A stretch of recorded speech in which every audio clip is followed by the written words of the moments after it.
You know, every time you buy some apples or get meat sliced at the deli counter, anything sold by weight, really, you're putting your trust in a piece of tech that's surprisingly complex. So today, we're going to pull back the curtain on the hidden science of that common grocery store scale. Think about it. You put your items on the platter, the numbers flicker for a second, and then you just accept the price. But how does that scale actually work? And maybe more importantly, who makes sure it's telling you the truth? Well, to answer that, we have to look inside the machine itself. All right, so let's start with the technology. How does a simple push from, say, a bunch of bananas get turned into a precise digital weight, like almost instantly? It all comes down to one really important component. The heart of any modern scale is this device called a load cell. It's a type of transducer, which, is really just a fancy word for something that converts one kind of energy into another. In this case, it's turning the physical force of weight into an electrical signal the scale's little computer can actually read. Now, the most common type of load cell uses something called a strain gauge, and the way it works is actually pretty cool. When weight pushes down, it ever so slightly bends the material inside, and that changes its electrical properties, kind of like how tightening a guitar string changes its pitch. That tiny, tiny change is the whole key. And this whole process happens in a flash.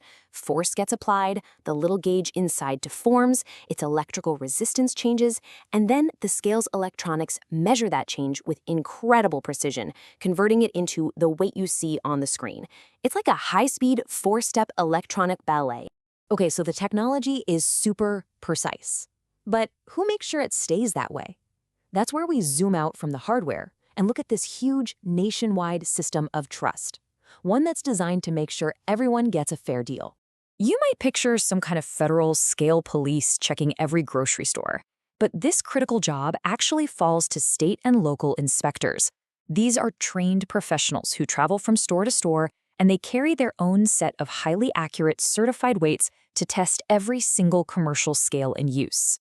And those inspectors don't just use any old weights. Their equipment is part of what the National Institute of Standards and Technology, or NIST, calls an unbroken chain of measurements.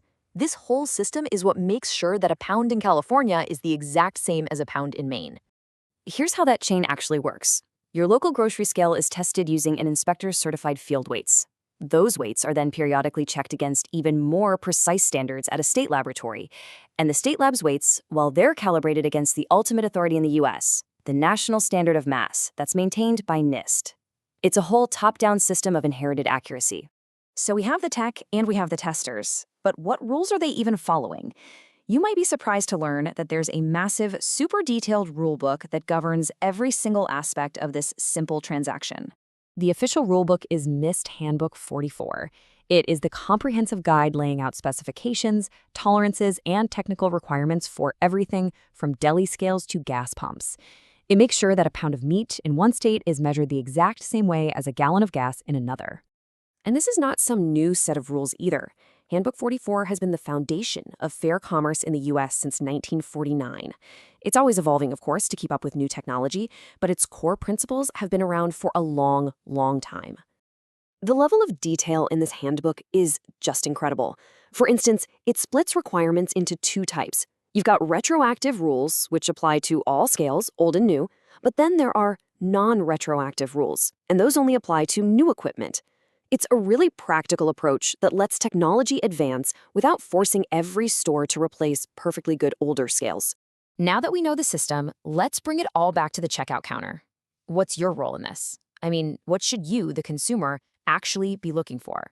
The single most important concept for you to understand is TAR. T-A-R-E. Simply put, TAR is the weight of the packaging. And the law is crystal clear on this. You should only pay for the product, not the container it comes in. The scale has to be set to automatically subtract this weight. Think about everything that goes on that scale. That plastic container for your potato salad? It has weight. The little absorbent pad under a package of steak? It has weight too. Legally, all of that has to be subtracted as TAR. And it's a huge part of an inspector's job to make sure stores are doing it right. So here are some of the most common examples. Yeah, even the flimsy produce bag and its little twist tie have a weight that should be tared out. One of the most interesting ones is the ice glaze on frozen shrimp or fish. Inspectors will actually thaw samples just to make sure you're not paying seafood prices for frozen water. So with all this complex technology and all this regulation happening behind the scenes, How can you, just at a glance, that the scale you're about to use is part of this whole system of trust? Well, there's one simple thing to look for. It's the inspector's seal. This little sticker is the public face of the entire weights and measures system. It's proof that a trained professional has tested that very scale with certified weights and found it to be accurate. It shows the date of inspection, and it is your guarantee that the device is playing by the rules. So the next time you're at the grocery store, just take a moment and look for that seal. Because behind that simple number is an incredible story of physics, precision engineering, and an unbroken chain of trust. A hidden system that ensures fairness in millions of transactions every single day. Now that you know the system behind the number, will you ever look at a simple scale the same way again?